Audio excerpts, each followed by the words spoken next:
자, 그럼 이제 오늘 아리스토텔레스의 행복, 그 행복이 우리가 알고 있는 그 삶의 목적이라고 정식화한 철학자인데,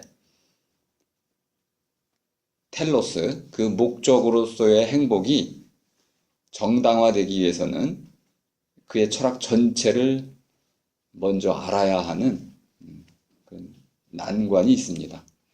그것을 자연 너머라고 일단 이름을 지었습니다. 전통적인 용어로는 형이 상학입니다. 이걸 어떻게 발음해야 될지 잘 모르겠지만 형이 상학이라고 하는 것이 좀 맞을 텐데요.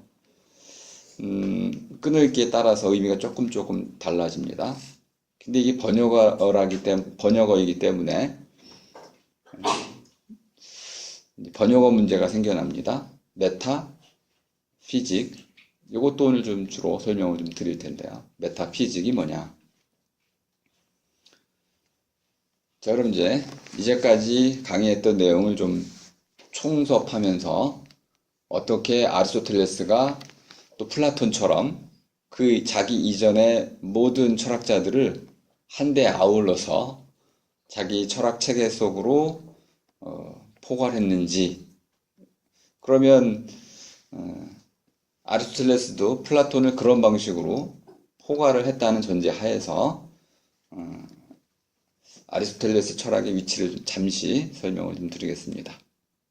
플라톤에서 가장 중요했던 내용은 동굴이라는 말입니다. 동굴은 우리 인간의 진화의 관점에서 보자면 초기 인류의 삶의 방식입니다. 사람들이 무리지어 살면서 안전한 곳을 서식지로 택해서 머물렀던 곳이 동굴입니다. 동굴 벽화가 인류 문명의 가장 중요한 흔적들이죠. 그리고 나와서 동굴로부터 나와서는 수목 생활로 넘어갑니다. 나무 위 생활이 시작이 됩니다.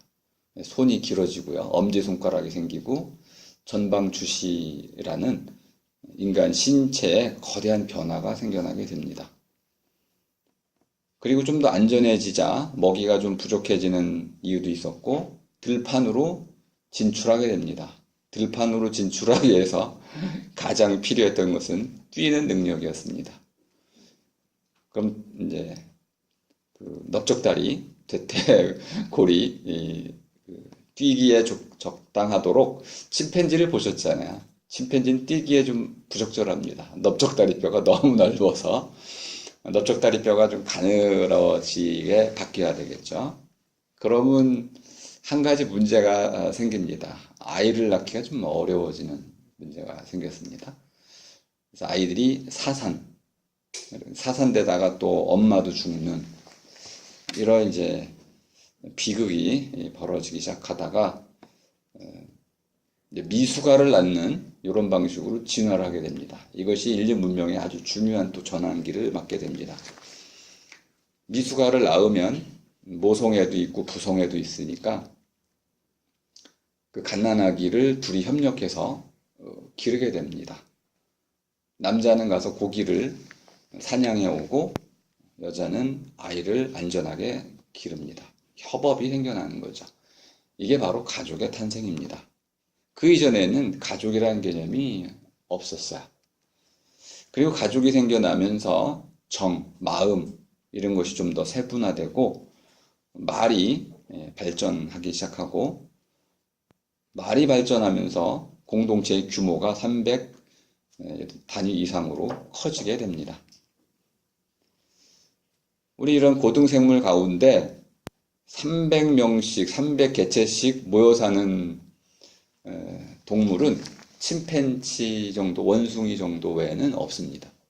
또 원숭이는 그렇게 많은 규모로 모여살이를 할 수는 없습니다.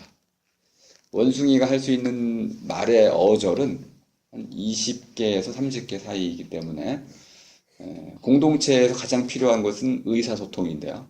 이걸 위해서는 단순히 호랑이다, 사자다, 이 정도를 가지고는 공동체의 의사소통을 해낼 수가 없습니다.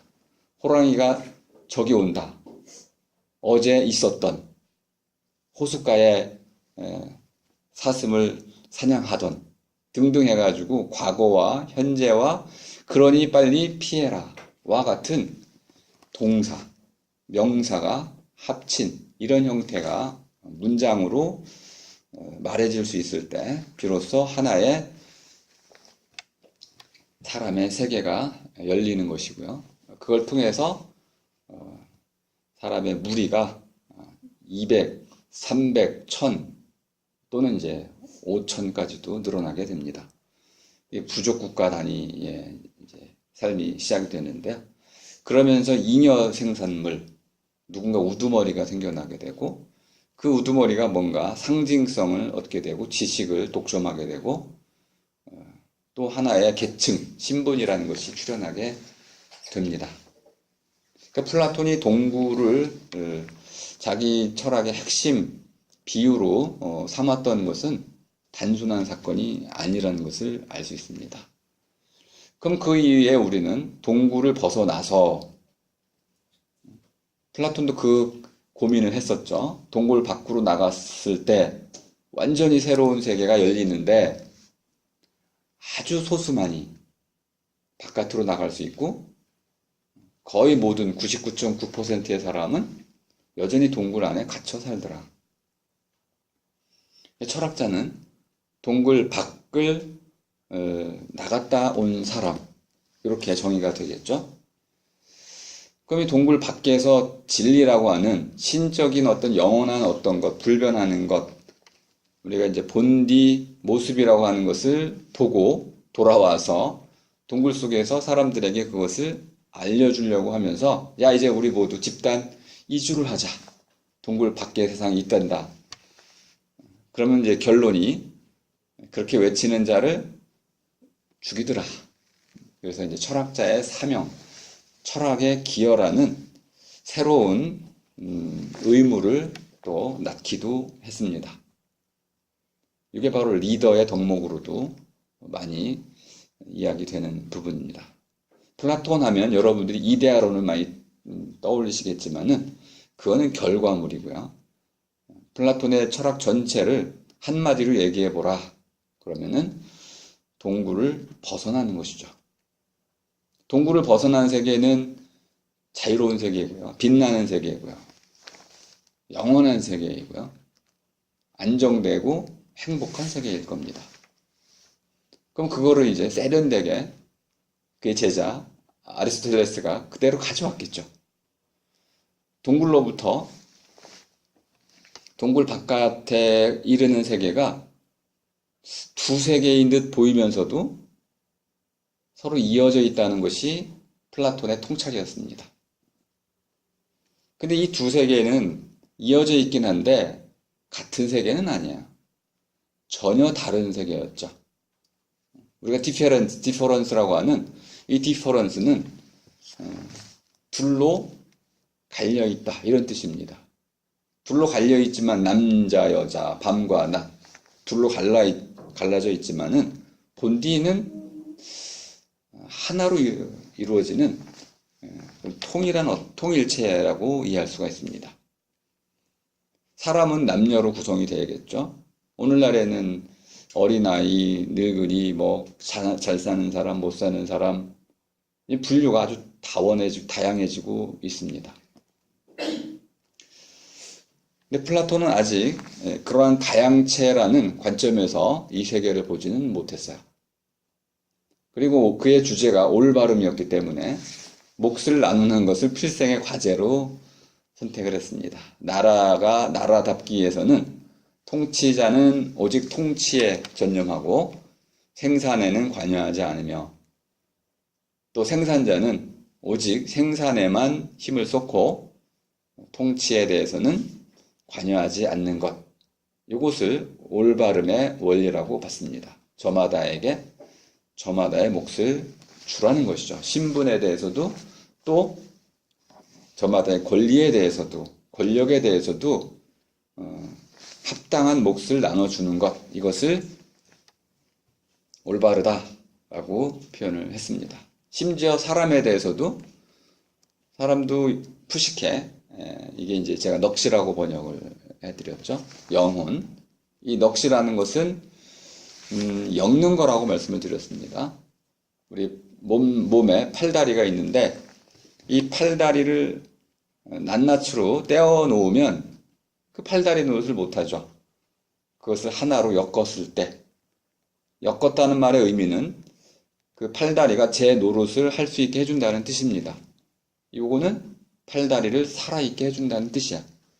하늘에 해와 달과 별이 있는데 하늘의 해와 달과 별이 제대로 돌아가게 해주는 힘, 그것이 엮는 거야. 그것을 넋이라고 했고, 이 넋이 주로 하는 것은 노릇을 주관하는 것입니다. 제가 우리말을 많이 쓰다 보니까 헷갈릴 수도 있습니다. 노릇이라는 말도 쉽지는 않은 말인데요. 놀다와 연결되어 있습니다. 어머니가 아이를 뱃속에 베면 아이가 놀죠. 하지만 아이가 놀긴 노는데 여지가 있을 때 놀게 되는데 그 아이가 배 밖으로 나오지는 못해요. 태어남이라는 사건을 통해서 나오게 되는데 그 전에는 아이의 자유를 보장해 주긴 하지만 아주 보호나 돌봄이라는 측면이지만은 제한된 자유입니다. 이것이 노릇이야. 노릇은 여러분이 학생 노릇을 한다면은 그 신분적인 제한 안에서 자기 할 일을 한다는 뜻으로 이해하시면 되겠습니다. 자, 플라톤은 계속 관심이 어떻게 하면은 사람과 국가를 올바름의 관점에서 아름답게 유지시킬 것이냐. 코스모스의 꿈을 갖고 있었죠. 아름다움, 질서, 조화, 이런 꿈을 갖고 있었습니다. 그래서 제가 오늘 강의 자료의 첫 문장을 전체 속의 조화라고 명명을 해드린 겁니다. 전체에는 두 종류가 있었습니다. 하나는 홀로스, 홀이라는 의미의 온몸 할 때 올함, 우리말로 올이라는 의미의 전체가 있었고, 이건 유기적인 전체입니다. 또 하나는 판, 낱낱의 모든 것 할 때 모둠으로서의 전체가 있습니다. 전체에는 썸이라고 하는 모둠이라는 합계라는 의미의 전체와 그것이 유기적인 하나됨이라는 올이라는 관점에서의 전체 둘로 나뉘어져 있고, 이 두 가지 모두가 전체라는 말 속에 들어가 있어야 됩니다. 그럼 이 조화를 가능케 하는 건 무엇일까요? 조화는 하르모니아입니다. 하르모니아는 음악의 용어입니다. 악기들이 우리 이제 서로 다른 악기들을 심퍼니에서 지휘자가 하나의 노래를 연주할 때 저마다의 노릇을 제대로 다 하면 그것이 묘하게 한데 아우러지는 사건이 일어납니다. 물론 불협화음이 생기기도 해요. 불협화음을 없애고 그것을 이제 아름다운 조화로 이끌어가는 데는 하나의 원리가 필요하다고 봤습니다. 그게 또 플라톤에게서는 올바름이겠죠. 이런 바로 올바름을 궁극적으로 규정해주는 원리가 이데아입니다. 이데아는 제가 강의를 좀 하지 않은 셈인데요. 플라톤에게서는 제가 본 이데아보다도 이 동굴이라는 이 생각의 틀, 동굴은 말하자면 생각의 틀입니다. 네모로 생각하시겠습니까? 세모로 생각하시겠습니까? 여성주의, 여성이라는 관점에서 생각을 하시겠습니까? 아니면 군주, 또는 치유, 치료, 니체가 했던 것처럼 이 세상을 병들었다고 보고 치료의 관점에서 생각을 하시겠습니까? 이런 게 생각의 틀이에요. 플라톤은 동굴이라는 관점에서 생각을 짜나갔습니다. 그러면 동굴은 항상 어둡고 불편하고 위험한 곳이라 불교에서 말하는 고해의 바다와 같습니다. 이게 출발점이면 결론은 어디로 가겠습니까? 벗어나는 거죠. 불교도 철저히 해탈이라는 쪽으로 갑니다. 내가 살아가는 이 세계가 고해의 바다니까 이걸 깨달은 사람은 딱 한 가지 방향밖에 생겨나지 않습니다. 벗어나야겠죠. 오늘날에는 이렇게 생각하지 않습니다. 삶이 고통스럽다. 그러면 의료기술을 발전시켜라. 질병을 치유해서 여기서 내가 하고 싶은 자유롭고 즐겁고 기쁜 삶을 살아갈 수 있게 하자. 생각이 완전히 바뀌었다는 걸 알 수 있습니다. 인류 문명이 이렇게 완전히 다른 식으로 생각하는 데는 오랜 시간이 걸릴 수밖에 없었습니다. 하지만 플라톤이 말하는 벗어나는 방식은 필로소피아라는 방식이었습니다. 불교에서의 벗어나는 방식은 니르바나였습니다. 니르바나를 해탈이라고 우리가 번역을 하지만 어떤 분은 정멸이라고도 번역을 하죠. 근데 이건 아주 쉬운 말이기 때문에 그렇게 어렵게 번역해서는 이해할 수가 없습니다. 정멸은 불이 꺼지는 겁니다. 활활 타오르던 불이 사그러드는 것. 욕망의 마음이 가라앉는 것. 뭐뭐 하고 싶은 그런 마음들이 식어버리는 것. 또는 우리식으로 표현하면 마음이 고요해지는 것. 고요라는 말은 곧게 선다는 뜻입니다. 중심을 잡고 모든 마음이 한가운데 모아져서 꼿꼿하게 홀로 서 있을 때 무소의 뿔처럼 아무런 움직임도 없이 한가운데 정중동 모든 움직임 가운데서 스스로 고요하게 서 있을 때 흔들림이 없을 때 이것을 니르바나라고 할 수 있습니다. 활활 타오르던 불꽃이 꺼졌다라는 개념은 불교에서 말하는 해결책입니다. 고통을 없애는 해결책. 모든 고통은 마음에서 오므로 마음의 불을 끄면 고통도 사라진다고 보는 것입니다. 이렇게 쉬운 말을 해탈이니 정멸이니 정말 상상을 초월할 정도로의 어려운 말들로 설명을 했기 때문에 우리는 접근할 수가 없게 됐었습니다.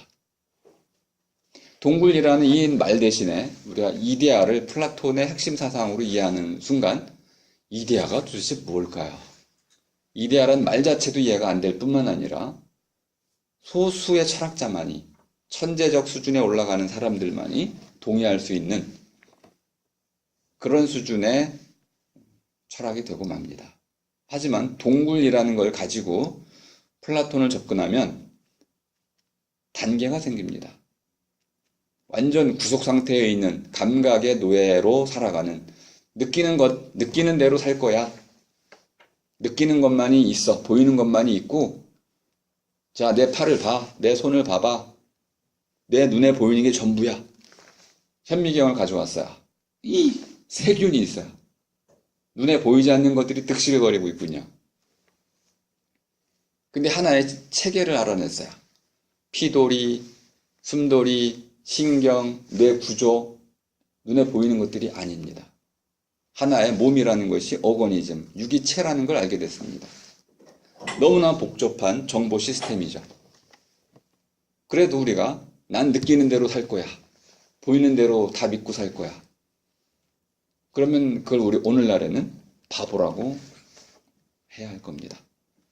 우리에게는 눈으로 보이는 것 너머에 더 중요한 보이는 것들을 가능케 하는 밑바탕들이 있는데 그것들을 과학의 힘으로 현재는 많이 밝혀왔습니다.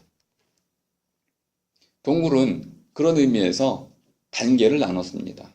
눈에 보이는 대로의 세계에서부터 추론의 세계. 야, 너도 머리가 있으니 한번 생각을 해봐라. 생각을 해보면 이런 결론에 도달하지 않겠니? 제가 이제 아리스토텔레스에서는 그 신에 대한 증명에서 그걸 여러분과 한번 시도를 할 겁니다. 생각만 해도 어떤 결론에 이를 수 있습니다. 예를 들어서 예전에 우리 아들이 산을 데리고 갔었는데 어릴 때 제가 어릴 때 토끼 사냥을 많이 했었는데 그래서 그 얘기를 기억해내고 아빠 왜 산에 토끼가 없어? 우리 산에 왔잖아. 산에 왜 토끼가 없어? 그래서 그래? 저쪽에 있나? 이쪽에 있나? 한참 이렇게 헤매고 다녔어요. 그 내려와가지고 얘가 하는 말이 아빠 산에 토끼 없어? 그러더라고요. 경험이죠. 자기 직접 겪어보니까 산에는 토끼가 없더라 이거야. 그래서 이상하네. 아빠가 살던 옛날엔 토끼가 많았는데 지금은 토끼가 다 어디로 이사를 갔나? 사람들이 다 잡아먹었나? 모르겠다. 근데 문제를 하나 냈어요. 그래? 그런데 산에 토끼는 없지만 만일 있다면은 그게 흰 토끼일 텐데 흰 토끼는 무슨 색이야? 그랬더니 흰색이요. 어떻게 알았어? 생각해보고 알죠. 토끼가 발이 4개입니다. 토끼가 발이 4개인데 어떻게 뛸게? 그랬더니 깡충깡충 뛰지. 어떻게 알았어? 그건 봐야 아는 거지 뭐. 근데 두 종류의 지식이 있다는 걸 말하자면은 하나는 직접 내가 사실을 확인해야만 알 수 있는 게 있고요. 또 하나는 확인 안 해도 그냥 알 수 있는 것들이 있다. 직선 개념을 가지고 설명을 해보겠습니다. 직선은 두 점 간의 최단 거리라고 정의가 됩니다. 기하학에서. 그러면 이 물병을 한번 보시죠. 제 두 손, 엄지, 검지를 점이라고 치고 치자는 법을 많이 쓴다고 그랬죠. 철학자들이 치고 여기 직선을 그으면 어떻게 됩니까? 휘어지죠. 그 곡선이 됩니다. 그런데 두 점 간의 최단 거리가 직선이니까 분명히 이건 직선이라고 말을 해야 됩니다. 왜 그러냐면 엄지에서 검지까지 이 표면을 따라서 긋는다면은 최단 거리잖아요. 그럼 최단 거리가 직선의 정의니까 이건 곡선이라고 말하면 안 돼. 그래서 직선이라고 말을 해야 되는데 그렇게 말하면 우리가 또 바보 소리를 들어요. 그 왜 바보가 되나요?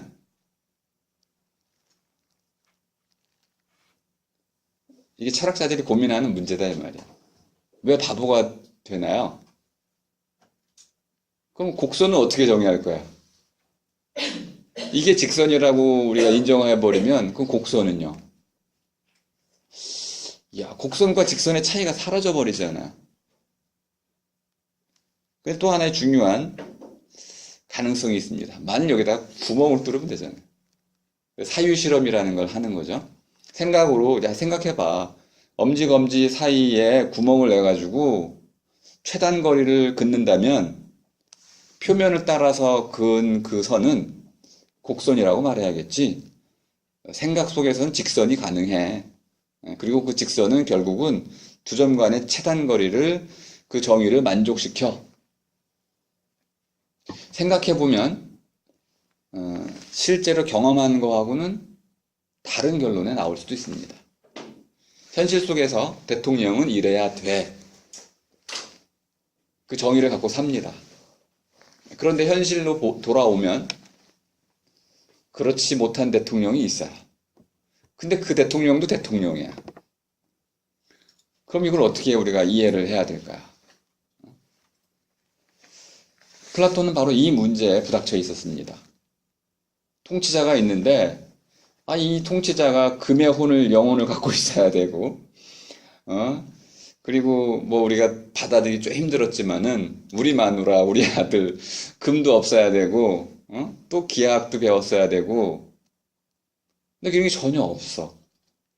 그럼 이런 걸 통치자라고 할 수가 없는데 현실 속에서는 그를 통치자라고 불러야 되죠. 이걸 이제 동철로 오면 정령이라고 합니다. 그 이름에 딱 들어맞도록 실제에서도 그것이 구현되어야 하는데 현실 속에서 그런 일은 아주 드물게 일어납니다. 우리가 흔히 말하는 교수다운 교수. 어떤 교수가 교수다운 교수인가요? 할 수가 없잖아요. 아버지다운 아버지. 다 되고 싶지만 현실 속에서는 그런 다움, 그 이데아야. 그 이데아를 가지고 현실을 이해하는 사람과 경험주의자, 또 현실주의자하고는 극과 극의 결론에 도달하게 됩니다. 공생할 수가 없어요. 공존할 수가 없어요. 이상주의자들은 현실을 부정하게 됩니다. 이건 잘못된 현실이야. 현실주의자들은 이상을 배격합니다. 이건 가짜고 헛된 것이고 공론이야. 그래서 우리는 이상과 현실을 잘 조화시키려고 합니다. 이런 일도 사실은 거의 불가능합니다. 무엇이 더 위대하냐면 현실이 더 위대합니다. 객관적 사실이 더 중요합니다. 그리고 이상을 꿈꾸는 사람은 0.1% 이내일 것입니다. 그들이 세상을 바꾸기 위해서는 외치는 것만으로는 부족하고요. 플라톤이 꿈꾸었던 것처럼 자기 희생을 해야 된다는 겁니다. 예수처럼 십자가에 못 박혀 죽임을 당해야 된다는 거예요. 윤동주처럼 시인으로서 살았지만 일제의 강제에 맞섬으로써 죽으면 공동체를 변화시킬 수 있다는 겁니다. 자기 희생이라는 원리를 제가 그리스 비극의 핵심 주제다라고 말씀을 드렸습니다. 그건 희생극이지 비극이 아니라고 말씀을 드렸던 이유가 거기 있습니다. 고대 그리스인들은 클레오스, 명성을 추구했지만 그 명성에도 권력과 부라는 명성 외에 헤로스, 영웅다운 명성이 있었습니다. 영웅다운 명성은 자기 희생을 나타내는 말입니다. 그러니까 희생극이라고 우리가 올바로 번역을 해야만 고대 그리스 세계를 제대로 드러낼 수 있고 영웅의 진정한 면모도 우리가 알 수 있습니다. 영웅은 공동체를 위해서 자기를 희생한 사람을 가리키는 것이지 슈퍼맨처럼 특출난 능력을 가진 사람을 뜻하는 것은 아니었습니다. 오늘날은 스티브 잡스가 영웅처럼 느껴지기도 합니다. 빌 게이츠 같은 사람, 이재용 같은 사람이 영웅으로 대접을 받기도 합니다. 한때 박근혜도 영웅으로 대접을 받았습니다. 그들은 알고 보면 현대판 영웅입니다. 고대 그리스 세계적으로 보자면 영웅이기는커녕 그들을 부르는 말이 따로 있었어요. 이디옷. 오늘날 우리는 그것을 바보라고 부르고 있습니다. 이디옷의 원래 뜻은 제 목만 챙기는 사람, 공동체를 모르는 사람, 희생할 줄 모르는 사람. 이게 바로 이디옷이었습니다. 그러니까 바보가 아니군요. 순이기주의자. 제 목부터 챙기는 사람, 제 목만 챙기는 사람, 남의 목 빼앗아가는 브라퀴. 그러니까 이디옷은 바보가 아니라 브라퀴였습니다. 우리가 그걸 바보로 번역하니까 완전히 의미가 잘못됐습니다. 그 낱말 하나가 가져다주는 위력이 있어요. 플라톤은 생활 속의 철학자였습니다. 자기 스승을 따라서 거리의 철학을 하진 못했지만은 아카데미아를 설립하긴 했고 대학 안에서 철학을 완성했지만은 그 스승님의 정신을 고스란히 이어받았기 때문에 거리의 철학자와 같은 성격을 갖고 있습니다. 하지만 그는 출신 자체에서부터 성품이 고귀한 성품을 갖고 있어가지고 상당히 우아한 철학을, 그의 이제 원문을 읽어보면 서사적인 형태로 되어 있습니다. 노래 부르듯이 운율을 맞춰서 아름다운 식기처럼 쓰여 있습니다. 아주 놀라울 정도죠. 파우스트도 그렇게 쓰여 있습니다. 단테의 신곡도 그렇게 쓰여 있습니다. 플라톤은 모든 그 이해원은 위대한 문인들의 전범이었어요. 그의 문체뿐만 아니고 그의 생각까지도 그대로 닮아 있습니다. 동굴을 이해하시면 서양 문명이 잘 이해가 됩니다. 지도자들은 민중을 나무라지 않습니다. 그들은 민중을 위해서 희생을 마다하지 않습니다. 이게 바로 플라톤이 아리스토텔레스에게 끼친 하나의 측면입니다. 동굴 속에서 동굴 바깥으로 나갈 때도 아주 중요한 특징이 있습니다. 에로스라고 설명을 드렸죠. 에로스는 추구한다 또는 나아간다는 뜻입니다. 뒤쫓는다 뜻도 되겠습니다. 이 에로스를 신화적인 의미에서 이제 철학의 의미로 바꾼 사람도 플라톤입니다. 플라톤의 에로스 신화도 제가 잠깐 소개를 해드렸는데요. 이것을 아리스토텔레스는 곧바로 행복에 대한 추구로 바꿔놨습니다. 행복에 대한 추구라고 했지만 문제는 행복이라는 말 자체가 우리말이라는 데 있습니다. 에우다이모니아라는 플라톤 용어는 행복과 관계가 없습니다. 이것도 우리가 아리스토텔레스를 이해하는데 상당히 큰 장벽이 되고 있습니다.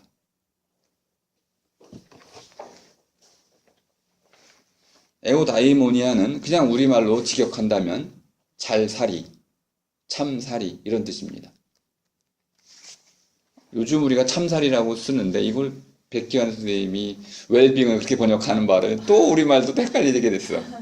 웰빙이 참살이입니까? 이렇게. 직역을 하면 뭐 이게 참 말이 안 되는 영어이긴 하지만 직역한다면은 잘 있어라 이런 뜻이잖아요. 이게 참 번역도 중요하고 그런데 어쨌든 그건 그분들에게도 자유가 있고 권리가 있습니다. 누구나 말할 권리가 있기 때문에 하고 싶은 말 다 하고 살아야죠. 행복이라는 것이 아리스토텔레스에게서는 목적이었습니다. 가장 궁극의 목적, 끄트머리 목적, 그 바깥에, 그 너머에 또 다른 끝이 없는 밑과 끝의 의미를 설명드렸었죠. 끝은 나아가는 쪽의 마지막 자리라고 말씀을 드렸습니다. 출발하는 지점은 밑이었고요. 무엇인가 잘하고 시작되는 부분은 밑이고 거기서 나아가서 마지막 자리는 끝이라고 했습니다. 삶의 끝이 있어요. 근데 삶의 끝이 죽음이라고 할 수 있는데 아리스에게는, 제가 줄여서 그냥 아리스라고 하겠습니다. 아리스에게는 에로스의 끝이 있습니다. 삶의 끝이 있고 에로스, 사람이 마땅히 추구해야 할, 사람이 마땅히 쫓아야만 하는, 사람이 마땅히 나아가야만 하는, 살아나가야만 하는 끝이 있다는 거예요. 이 끝은 바로 목적을 말하는 겁니다. 바라봄의 끝, 해바라기, 해를 바라보고 있는 것이죠. 그 나아감의 끝, 그것이 바로 에우다이모니아인데 그것은 한마디로 말하면 잘 사는 삶입니다. 저는 이 낱말을 우리식으로는 살맛 나는 삶이라고도 할 수 있다고 봅니다. 살맛 나기.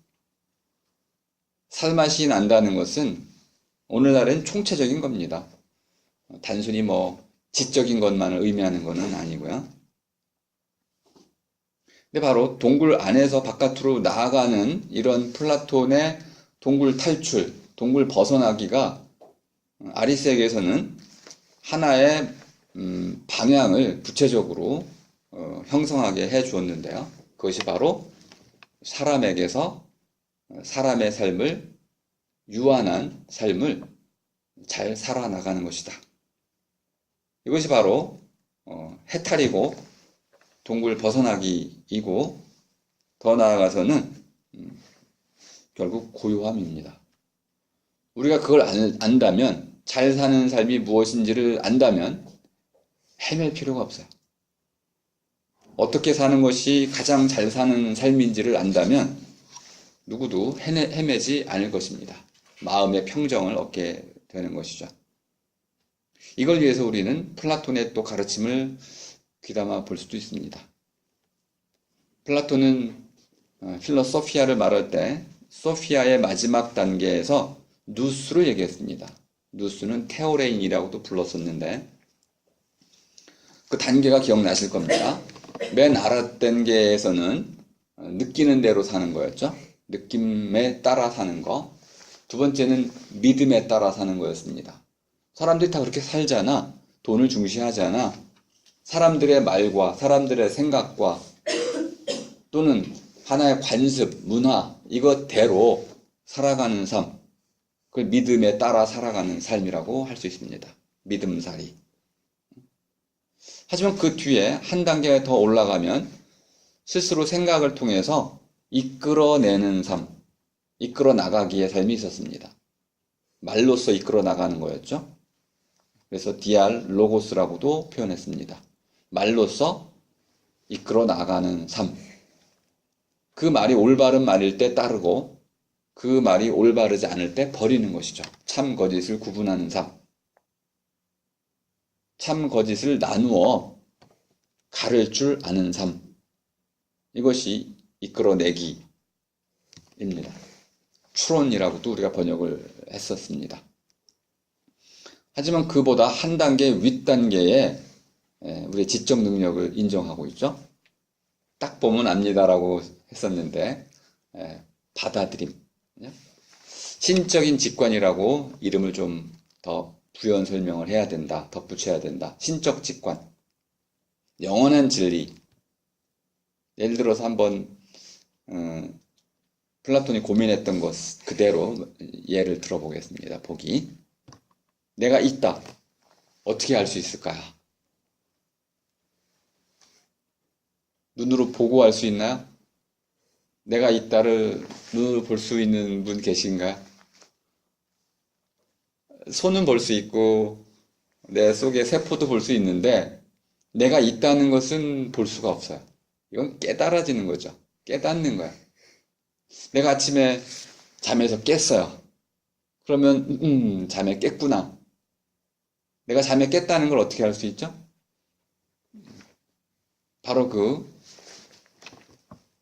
깨달음 또는 깨닫기 또는 알아차림 이것이 일어나는 순간 나는 내가 있다는 것을 알게 됩니다.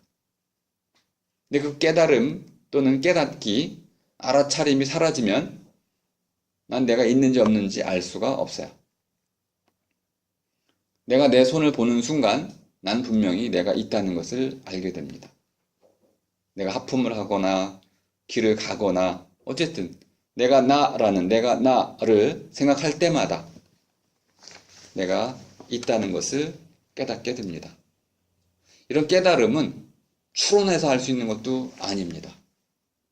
근데 단순히 경험을 통해서 확증되는 것도 아니야. 이건 거의 신비적인 것입니다. 사람에게만 일어나는 신비로운 사건이죠. 신비라는 것은, 미스틱이라는 것은 그 밑도 끝도 알 수가 없다는 겁니다. 그런데 우리가 갖고 있어요. 지구에 사람이 살고 있잖아요. 이게 신비로운 것이죠. 지구에 사람이 왜 살고 있는지에 대해서 또 언제까지 살게 될지에 대해서 우리는 정확히 알 수는 없습니다. 하지만 우리는 분명히 지구에 사람이 산다는 것에 대해서 축복으로 이해하고 있습니다. 이런 게 미스틱입니다. 그 밑도 끝도 알 수는 없지만 분명히 알고 있어요. 이런 종류의 신적 직관, 테오레인, 신의 눈으로 본다 하는 뜻이라고 그랬죠. 딱 보고 아는 것. 우리식으로 말하면 깨달음입니다. 이렇게 네 단계로 나누어서 사람의 삶이 어떻게 형성되는지를 설명하려고 했습니다. 근데 이거 중에 플라톤이 설명하지 못한 부분이 아주 중요한 게 있었어요. 그걸 이제 제자가 다시 보완을 하게 됩니다. 뭐가 빠졌나요? 아니, 스승님, 책상 만들 줄 아는 건 왜 빼셨어요? 집을 지을 줄 알잖아요. 또 나라를 건립할 줄 알잖아요. 어? 아니, 시를 짓고 나라를 건립하고 또 파르테논 신전을 건립하고 만들고 도구를 제작하고 기술을 만들고 이런 거 왜 빼셨어요, 스승님? 이게 중요하지 않나요, 삶에? 응? 철학자가 아니네요. 예? 철학자가 아닌 거 아니에요? 아닙니다. 그래서 플라톤의 일부러 뺀 건 아니고요. 중요하지 않다고 해서 뺀 건데, 아리스가 이것을 아주 중요하게 여기게 됩니다. 기술을 가지고, 다시 인간의 삶을 정의하기 시작합니다. 아리스토텔레스가 채워가기 시작한 거죠. 만들 줄 알, 이것이 포함되어야 합니다. 기술이 포함됐죠. 그리고 사람은 행위할 줄 압니다. 윤리학이 포함되어야 됐죠. 그리고 사람은요, 더불어 모여 살 줄 압니다. 정치학이 들어갔죠. 이렇게 보니까 단순한 깨달음이 아니군요. 하나의 학문 체계의 발생이었습니다. 그 스승님 안에 그게 다 들어있었지만은 스승님은 그것을 대화의 철학자다 보니까 길거리에서 다 소진했다고 볼 수 있어요. 근데 그거를 우리 아주 성실한 제자는 열심히 적어가지고 강의 노트를 만드셨어. 강의 노트를 만들면 그 다음에 은경 씨 뭐 하나요? 자기 생각을 계속 빼꼼히 또 적어 나가기 시작하잖아요. 적다 보니까 아니 스승님 이런 거 빼뜨렸지. 근데 스승님에 대한 존경심은 워낙 크니까 그걸 보완하고자 하는 이거 스승님께서 하시려고 하시는 말씀이 이런 걸 거야 해가지고 비판하려고 한 게 전혀 아닙니다. 그걸 채우려고 했던 거야. 스승님이 미처 말씀하지 못한 부분을 잘 이해해서 하나의 체계로 만들고자 했던 것입니다. 모범적인 학생이었다고 볼 수 있습니다. 근데 좀 지방 출신이어가지고 아카데미아를 이제 원장이 되지 못해요. 아테네 출신이 아니라는 이유로 팽을 당하게 됩니다. 그러니까 이제 나중에 아리스토텔레스가 화가 나죠. 내가 가장 뛰어난 제자인데 이것들이 마케도니아라는 저 지방 출신이라고 해가지고 나를 팽을 해. 그 뒤에 이제 알렉산더 대왕의 그 스승으로 갔다가 알렉산더 죽고 돌아와가지고 아카데미아를 안 가고 리케이온이라는 또 다른 대학을 설립을 해서 다시 자기만의 학파를 이어가게 됩니다. 그래서 두 명의 플라톤, 아리스토텔레스가 한 뿌리에 났으면서도 소크라테스라는 한 뿌리에서 났다고 할 수 있는데 그들의 사상은 하늘과 땅 차이다. 그래서 아테네 학당에 보면 플라톤은 하늘을 가리키고 있고 아리스토텔레스는 땅을 가리키고 있죠. 천상의 철학자, 지상의 철학자를 나타내고 있는데요.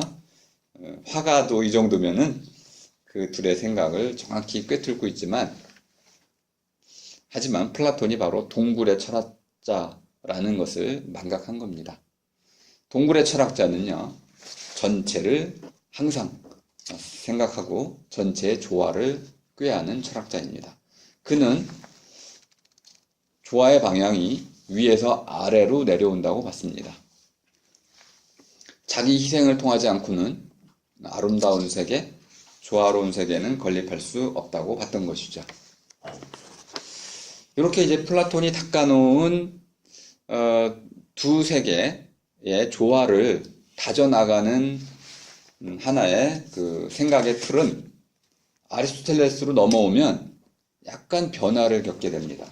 가장 중요한 변화는 스승님께서 이렇게 말씀하셨는데 이게 대화로 한 거잖아요. 대화의 가장 중요한 특징은 뭐냐면 상대방이 동의하면 넘어가는 거야. 혹시 찬성하세요? 그럼 네. 그럼 넘어가요. 반대를 해야만 뭔가 논증이 시작되잖아요. 근데 플라톤은 이게 굉장히 중요한 진리 발견술이라고 봤는데 아리스토텔레스 제자가 보니까 스승님 대화에 문제가 너무 많아. 상대방이 너무 수준이 낮아가지고 반대해야 되는데 비판해야 되는데 비판을 안 하고 가만히 있는 거야. 그래서 이제 아리스 자신이 비판해 보는 거야. 스승님을 가장 가상해가지고 비판을 해요. 그럼 스승님께서 뭐라고 답변을 해야 되잖아요. 돌아가셨으니 스스로 생각을 하고 스스로 묻고 스스로 답하는, 다시 말하면 하나의 강의록 형태로 이유를 찾는 방식으로, 이제까지 제가 쭉 강의해 왔을 때 오르페우스부터 강조했던 것은 아르케 찾기였습니다. 우리말로 말미 찾기라고 했었죠. 근데 말미는 전체에 관한 거야. 그런데 이 말미 말고 그 낱낱의 것들이 있잖아요. 부분 부분에 관한 이유들, 요거를 좀 아리스가 찾으려고 했어요. 그래서 아이티아 찾기, 이제 두 종류가 나왔네요. 찾기는 찾기인데 플라톤은 동굴 안에서 동굴 밖으로 나가서 동굴 밖에 나갔다가 되돌아오는 조화를 찾았다고 한다면, 그런 의미의 아르케를 찾았다고 한다면, 아리스는 일단 나눠놔요. 나눠놓고 각각의 것들에서 그럼 이곳의 아르케는 무엇이냐? 근데 이걸 아르케라고 하면 헷갈리니까 아이티아라는 말로 바꿉니다. 아이티아는 우리말로 번역이 조금 어렵습니다. 그래서 어떤 분은 까닭이라고도 번역하신 분이 있고, 어떤 분은 탓이라고도 번역하신 분이 있고, 또 어떤 분은 원인이라고도 번역을 했습니다. 근데 이 아쉬운 거는 우리 번역자들이 우리말을 잘 알고 있지 못했다는 거야. 그러니까 아이티아에 딱 맞는 우리말을 찾아내도 우리말 자체가 또 설명이 안 되면 그 돌아오면 타불이죠, 뭐. 하나의 그 낱말이 또 다른 낱말로 대체됐을 뿐이지 그 낱말을 가지고 여행을 할 수가 없어서 아쉬운 부분이 있습니다. 아이티아라는 말은 이렇게 우리가 묻잖아요. 너 왜 늦었어? 좀 찔리죠? 너 왜 늦었어? 그러면 아유, 저 버스가 늦어서요. 아, 버스가 막혀서요. 그럼 막혔기 때문이죠. 지금 묻는 물음의 핵심이 뭐냐면 왜 늦었냐고 물은 거야. 왜? 그럼 우리말로는 때문이라고 대답하기도 하고요. 그걸 다시 서술 형식으로 바꾸면은 내가 늦은 까닭은요 하고 까닭으로도 씁니다. 그 왜에 대한 물음 중에 자, 왜 이 세계가 있나요? 라고 물으면 아르케를 찾는 겁니다. 근데 인간의 행위라든지 제작, 아니 너 왜 그 책상을 만들었어? 제가요 공부 열심히 해가지고 장학금 타려고요.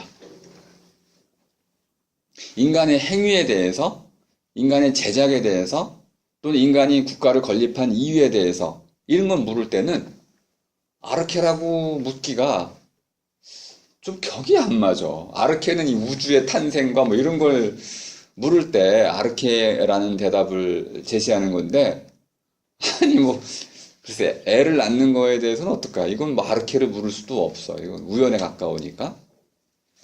어쨌든 나름대로 원인이 있는데 이 원인 중에 좀 자연적인 원인이 있고 인간의 어떤 특정한 목적에 근거한 의도를 갖춘 거에 대한 원인을 찾는 경우가 있습니다. 이럴 때는 아이티아라고 쓰는 거죠. 그러면 굳이 한다면은 때문이라고도 할 수 있고요. 까닭이라고도 할 수 있는데 때문은 또 이게 무슨 뜻인지 잘 모르겠어요. 때문은 뭐냐? 때라는 말은 우리 목욕을 할 때 벗겨내는 게 때죠. 때라는 것은 그러니까 겹겹이 쌓인다는 뜻입니다. 그러니까 시간도 때요. 시간도 어딘가에 쌓인다고 봤습니다. 근데 이 때가 쌓이는 곳이 이제 뭐할 대, 장소로서의 대인데요. 이 대에 눈에 보이지 않는 방식으로 쌓이는 것이 바로 때입니다. 때는 더 나가면 닿는다와 연결되어 있습니다. 그리고 우리말 자체가 그렇다는 거고요. 때문이니까 먹을 때 먹고 잘 때 자죠. 바로 그 때가 어떤 행위의 원인이 되는 겁니다. 야, 잘 때 됐어. 그만 자. 왜 자야 됩니까? 잘 때니까. 그래서 때문은 바로 그런 뜻으로 많이 쓰여왔습니다. 그러면 때를 알 만큼 우리는 이유도 알게 됩니다. 근데 까닭은 방향이 좀 달랐어요. 까닭은 갈래 짓는 겁니다. 유래를 나타내고 있는 건데요. 어쨌든 아이티아는 너 왜 그렇게 행동했어? 그러면요. 네, 공부를 잘하려고요. 제가 이렇게 행동한 까닭은요. 또는 제가 이렇게 한 것은 뭐뭐 때문입니다. 까닭과 때문 이런 방식으로 대답을 할 수가 있겠다. 이런 까닭이나 또는 때문을 좀 더 구체적으로 찾아갔는데 이런 것들은 주로 의도와 관련된 행위 이런 것에 대해서 물어지는 겁니다. 과연 이런 식의 물음이 의미가 있는지 생각을 좀 해볼 필요가 있는데요. 제가 이제 올려드린 강의 자료의 이쪽에 보시면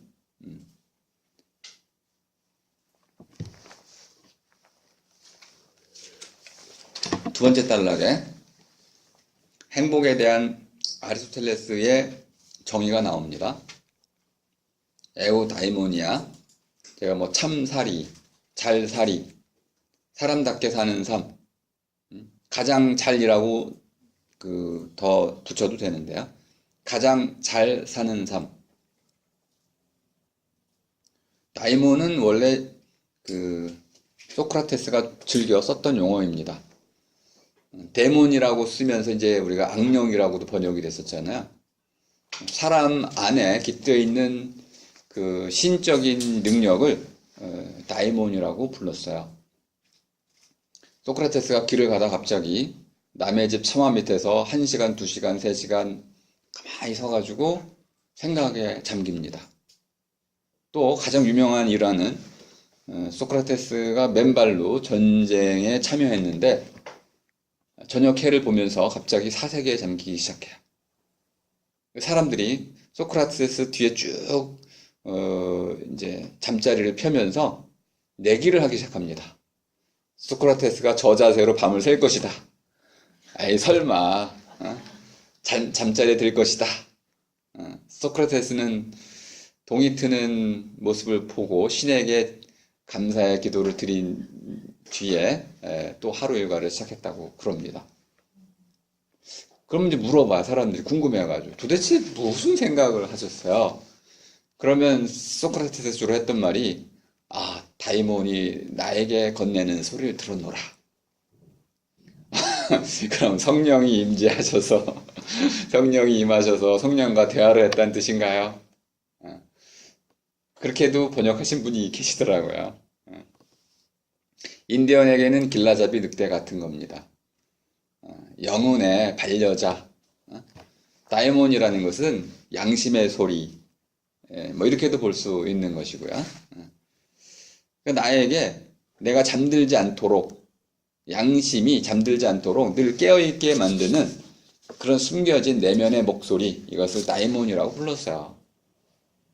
그러니까 에우다이몬이라는 건 에우는 잘한다는 뜻이니까 그러한 목소리에 귀 기울여 들어서 공자님 말씀 훌륭하시죠. 그 말씀을 내면화해서 실천하는 삶. 소피아가 똑같네요. 그죠? 슬기로운 사람이 어떻게 살아갑니까? 보다 나은 거를 깨달아서 그것을 실천하는 사람이죠. 슬기라는 건 두 가지를 다 갖춰야 됩니다. 보다 좋은 것, 보다 나은 것, 가장 훌륭한 것을 알아야 되고 그것을 삶에서 실제로 실천해야 되는 거죠. 이게 슬기입니다.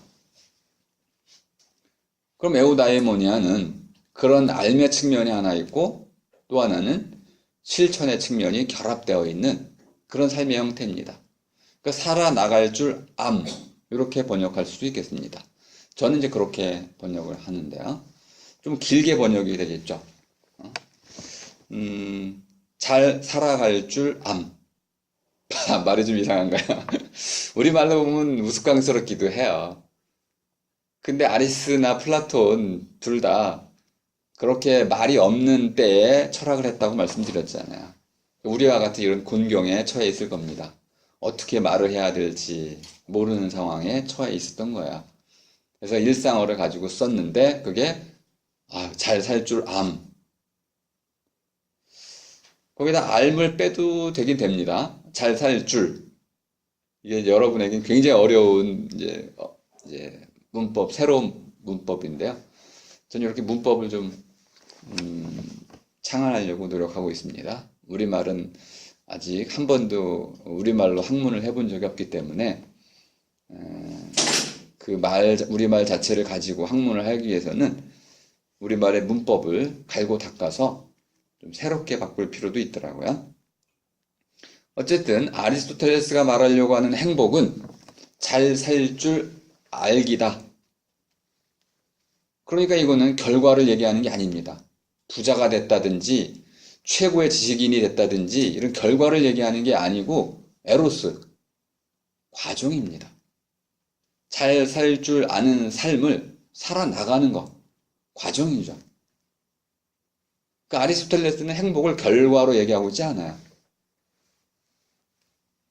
추구한다는 에로스의 관점에서 행복을 이해하고 있습니다. 근데 이거는 사람의 모든 능력에 다 적용되는 겁니다.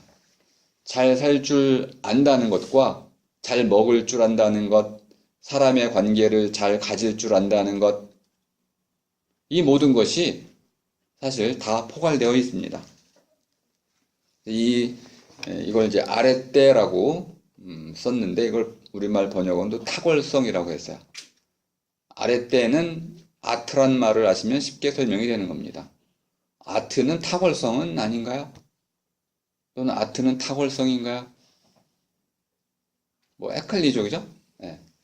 근데 아랫대라는 것은 우리가 또 덕이라고도 번역을 하고 있습니다. 그러니까 우리말 번역어를 할 때 좀 조심하셔야 될 것들은 우리말이 정말 그런 뜻을 갖고 있는지 하고 본디말이 정말 우리말과 그런 관계가 있는지 이걸 좀 잘 연결고리를 찾아냈으면 좋겠는데 너무 아마추어리즘으로 번역을 하는 게 아닌지 하는 그런 안타까움이 있습니다. 굉장히 오랜 시간이 걸리는 거기 때문에 번역이라는 것도 아랫대는 해낼 줄 안다는 뜻입니다. 해낼 줄 암. 가난한 사람을 보면 가난한 사람을 도울 줄 알아야 되고요. 또 위험에 처한 사람을 보면 그를 건져 주어야 되는 것이죠. 또 내가 공부를 해야 한다면 공부를 잘 해낼 수 있어야 됩니다. 사람이 살아가는 과정에는 수많은 문제가 생겨나는데 그 문제들, 내가 걸음을 걸어야 걸음마를 배울 때는 걸음마를 걸어야 되고 학교에 들어가서 학창시설을 보낼 때는 또 그런 생활을 잘 해내야 되는 거죠. 이렇게 나에게 주어진 하나의 과제들이 있습니다. 그것을 제대로 해낼 줄 아는 것. 이것이 아랫대예요. 그게 어떻게 덕이 되겠습니까? 그게 어떻게 탁월성이 되겠어요? 삶은 끊임없는 문제와 과제의 연속이라고 봤던 거예요. 이런 과제들을 하나하나 스스로 노력을 통해서 해낼 줄 알게 될 때, 그 사람은 아랫대가 있는 사람입니다.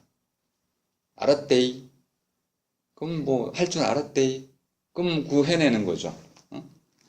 할 줄 아는 사람과 할 줄 모르는 사람의 차이는 글쎄요, 노력의 차이 정도에 의해서 결정되는 거 아닌가요? 그러니까 예술의 경우에는 예술적인 재능 이런 것이 있어서 수많은 이제 세월 동안 갈고 닦아서 절차 탁말하는 걸 통해 가지고 빼어나고 뛰어나게 만드는 과정이 있지만은 아랫대는 모든 사람이 그럴 수 있다는 겁니다. 사람이면 누구나 다 삶의 일을 해낼 줄 알기 때문에 모든 사람에게 두루 적용되는 것이다. 이 아랫대를 세 수로 나눴습니다. 플라톤의 영향을 받고 있는 건데요. 새로운 내용이 하나 첨가가 됐습니다. 세 가지 있는데 해낼 줄 아는 것 중에 세 가지. 신체. 우리 몸도 그렇죠. 그죠? 잘 달릴 줄 아는 사람이 있고 건강한 사람이 있고 이렇게 보면 건강도 노력에 달린 거라고 보고 있는 겁니다. 그래서 김나스틱회, 체조 이런 것들 굉장히 중시했어요. 체력 단련을 중시했습니다. 요즘 뭐 짐이라고도 이제 줄여서 쓰는데요. 김나지움 이게 다 거기서 나온 겁니다. 김나지움이 초등학교를 뜻할 때가 많잖아요. 독일 같은 경우 이제 김나지움은 초등학교인데 아리스는 그렇게 쓰는 걸 보면 좀 공감을 했을 것 같아요. 왜? 초등학교에서 뭐 하는 겁니까? 우리는 열심히 공부하는 데지만 독일 같은 경우는 놀잖아요. 아이 집단적으로 놀고 잘 노는 법, 체조하는 법 가르치잖아요. 제대로 된 거죠, 이렇게. 김나스틱에 신체를 단련시켜서 그 안에 건전한 영혼, 건전한 지식이 들어갈 수 있도록 하는 바탕을 만들어주는 거. 이게 김나스지움이죠. 이것도 아리스를 따르고 있다는 걸 알 수 있습니다. 두 번째 새로 첨가가 된 게 있는데 성격. 성격은 우리말로는 좀 성의 격이라고 이제 쓰이고 있는데요. 격이란 말은 틀이란 뜻입니다. 틀 또는 틀 짜기, 틀 짓기, 틀 세우기, 틀 맞추기 뭐라고 번역하든지 간에 성의 틀이다. 성이라는 건 뭘까요? 성이라는 것은 어떤 그 사물이 생겨날 때 갖고 있는 밑바탕을 성이라고 합니다.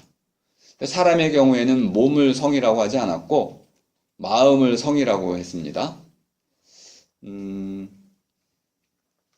서양도 비슷하네요. 푸시케 가운데 식물, 동물의 푸시케는 성이 아니고 그 위에 디아노이라든지 누스 이런 이성을 성으로 봤던 것이죠. 그러면 성이라는 관점에서 보자면 어떤 것이 본디 갖고 있어야 하는 어떤 것을 말하는 거죠. 밑바탕. 그럼 사람의 경우라면 푸시케, 마음이라고 말할 수 있겠고요. 그럼 마음의 틀이 있다는 거네요. 그럼 우리는 흔히 버릇이라고 할 수 있습니다. 우리말은 그렇고요. 아리스가 썼던 거는 이제 카락터인데요. 이건 동전에 새겨진 무늬란 뜻입니다. 무늬, 새겨진 것, 새김이야, 새김, 도들새김, 새김. 그러니까 무엇인가 바탕이 있고 그 바탕에 무늬를 집어넣었을 때 그것을 새김이라고 하죠. 그 사람의 마음이 있는데 이 마음이 백지와 같아요. 따블라 라사와 같은데 여기에 무엇인가가 새겨집니다. 고대 그리스 아테네인들이 가졌던 윤회설은 태어나는 아이의 영혼은 백지와 같다. 그죠? 그래서 환생하는 그 영혼이 그 아이의 영혼에 들어간다라고 설명을 했었죠. 이집트의 경우에는 그렇지 않았습니다. 그죠? 영혼이 들어와야만 비로소 그 아이가 태어나는 겁니다. 그러니까 그 아이의 영혼에는 이미 환생한 영혼이 들어가 있는 거야. 완전히 세계관이 바뀌어 버렸는데 카락터는 그렇게 마음에 새겨진 무늬와 같은 겁니다. 버릇이라고도 우리가 할 수 있겠습니다. 그러니까 이 캐릭터라는 말을 우리가 번역 못한 것도 좀 미스테리해요. 이렇게 쉬운 말을 번역을 못했을까요? 이 성격이라는 것은 버릇처럼 몸에 밴 것입니다. 오랫동안 훈련 또는 습관에 의해서 얻어진 것, 얻이거나 또는 버릇이거나 밴 것이죠. 세 번째는 지성입니다. 지성은 이제 설명을 플라톤과 거의 유사하기 때문에 자세히 설명드릴 필요는 없을 것 같은데요. 용어가 하나 바뀌었습니다. 관조. 테오레인을 관종, 직관이란 말에서 관조란 말로 좀 바꿨죠. 그러니까 플라톤 전공자들은 직관이란 말을 선호하고 아리스토텔레스 전공자들은 똑같은 말을 관조란 말로 번역하길 좋아합니다. 그러면 관조는 또 무슨 뜻일까요? 여기서 네, 어떤 판단 없이 네. 조망할 수 있는. 네, 그런 뜻도 있고요. 관의 핵심은 관세음보살 때 많이 쓴 거죠. 바라본다는 뜻이야. 그러면 무엇을 바라보나요? 진리라고 하는 어떤 것을 바라보는 거죠. 조라는 건 뭘까요? 근데 그것을 직접 가질 수는 없고 바라본 뒤에 그 바라본 것이 비치는 거야.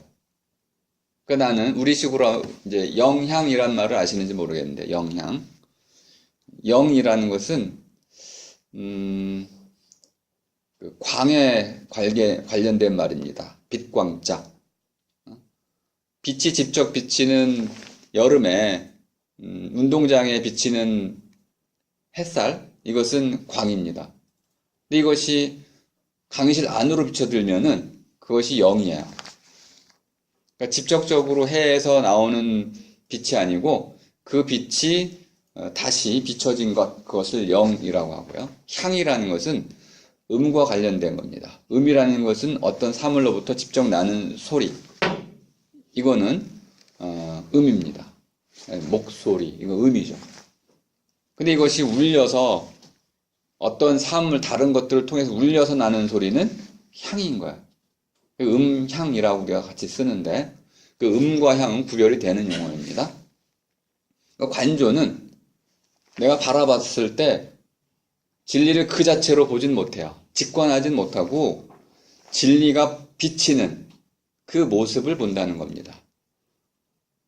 플라톤은 직접 볼 수 있다고 믿었고 아리스는 그렇게는 못 볼 것이다 라고 봤기 때문에 번역자들은 좀 다르게 번역을 했습니다. 어쨌든 이 두 분의 플라톤과 아리스토텔레스의 공통점은 푸시케 이 넋의 종류를 네 가지 또 세 가지로 나누어서 어떤 넋은 몸이 죽을 때 같이 사라지고 하지만 어떤 마지막 넋은 불멸할 뿐만 아니라 환생을 해야 되기 때문에 사라지지 않는, 죽지 않는 넋이 있다라는 영혼의 불멸, 넋의 불멸은 또 인정을 하고 있습니다. 잠깐 여기서 쉬고 이제 풀어내기로 넘어가도록 하겠습니다. 10분 쉬겠습니다.